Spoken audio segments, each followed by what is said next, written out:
തേങ്ങ ഒന്നും അരച്ച് ചേർക്കാതെ തന്നെ വളരെ എളുപ്പത്തിലൊരു പച്ചടി തയ്യാറാക്കിയെടുക്കാം. അങ്ങനത്തെ ഒരു റെസിപ്പിയാണ് ഇവിടെ കാണിക്കുന്നത്.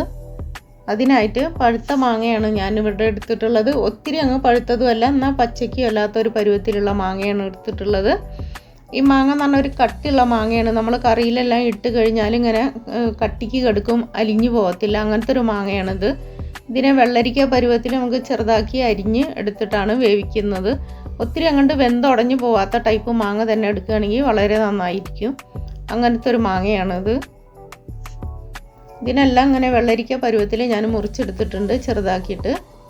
ഇനി ഇതിനെ വേവിച്ചെടുക്കാനായിട്ട് ഒരു അടി കട്ടിയുള്ള ഒരു പാത്രമാണ് എടുത്തിട്ടുള്ളത്. അതിലേക്ക് മാങ്ങ എല്ലാം ഇട്ട് കൊടുക്കാം. ഒത്തിരി പഴുത്തിട്ടുള്ള മാങ്ങ നോക്കി എടുക്കരുത്. അങ്ങനെയാണെങ്കിൽ ഇതേപോലെ പച്ചടി വെച്ച് കഴിഞ്ഞാൽ കഷ്ണം കഷ്ണമായിട്ട് കിട്ടത്തില്ല. എല്ലാം വെന്തുടഞ്ഞ് അങ്ങനെയുള്ള ഒരു പരുവത്തിനേ കിട്ടുള്ളൂ. അതുകൊണ്ട് കട്ടിക്കുള്ള മാങ്ങ തന്നെ നോക്കി എടുക്കണം. അതിലേക്ക് പച്ചമുളകും ചെറിയ ഉള്ളിയും വളരെ കുറച്ച് ജീരകം കൂടി ചതച്ചിട്ട് കൊടുത്തിട്ടുണ്ട്. വളരെ കുറച്ച് വെള്ളം കൂടി ഒഴിച്ചു കൊടുക്കാം. തേങ്ങ അരയ്ക്കാത്തത് കൊണ്ട് തന്നെ ഇതിനെല്ലാം ചതച്ചിട്ട് കൊടുത്തിട്ട് ഇതിൻ്റെ കൂടെ തന്നെയാണ് വേവിച്ചെടുക്കുന്നത്. ആവശ്യത്തിനുള്ള ഉപ്പും കൂടി ഇട്ട് കൊടുക്കാം. മാങ്ങയ്ക്ക് ഇച്ചിരി മധുരമുണ്ട്, അതുകൊണ്ട് തന്നെ വളരെ കുറച്ച് ഉപ്പ് ഞാൻ ഇട്ട് കൊടുക്കുന്നുള്ളൂ. ഒന്ന് മിക്സ് ചെയ്തിട്ട് ഇതിനൊന്ന് വേവിച്ചെടുക്കാം.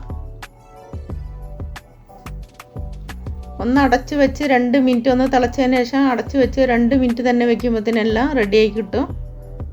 ഇപ്പോഴേ റെഡിയായി വന്നിട്ടുണ്ട്. അതിലേക്ക് കടുക് ചതച്ചിട്ട് കൊടുക്കാം. മിക്സിയിൽ തേങ്ങ അരയ്ക്കാത്തത് കൊണ്ട് തന്നെ കടുകിനെല്ലാം ചതച്ചാണ് ഇട്ട് കൊടുക്കുന്നത്. ഇട്ട് കൊടുത്തൊന്ന് മിക്സ് ചെയ്തതിന് ശേഷം അതിലേക്ക് തൈര് ഒഴിച്ചു കൊടുക്കാം. ഒരു 1/2 കപ്പ് തൈരാണ് ഞാൻ ഒഴിച്ചു കൊടുക്കുന്നത്. അധികം പുളിയൊന്നുമില്ല, ഒരു മീഡിയം പുളിയേ ഉള്ളൂ.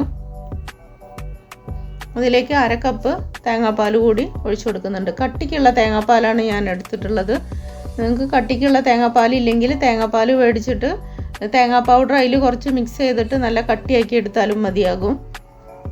വളരെ പെട്ടെന്ന് ഉണ്ടാക്കിയെടുക്കാൻ പറ്റുന്ന ഒരു പച്ചടിയാണിത്. എല്ലാവരും ട്രൈ ചെയ്ത് നോക്കണം. ഇപ്പോൾ റെഡിയായി വന്നിട്ടുണ്ട്. ഒത്തിരി ഉപ്പിൻ്റെ ആവശ്യമൊന്നുമില്ല. മാങ്ങയ്ക്ക് അത്യാവശ്യം മധുരമുള്ളത് കൊണ്ട് തന്നെ ഉപ്പെല്ലാം നല്ല കറക്റ്റായിട്ട് വന്നിട്ടുണ്ട്. ഈ ഒരു പരുവത്തിനാണ് ഞാൻ എടുക്കുന്നത്.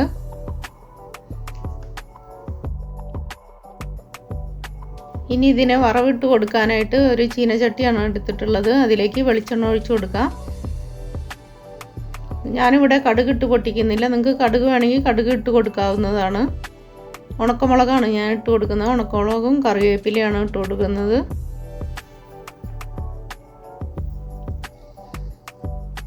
ഇനി ഇതിലേക്ക് വറവിട്ട് കൊടുക്കാം.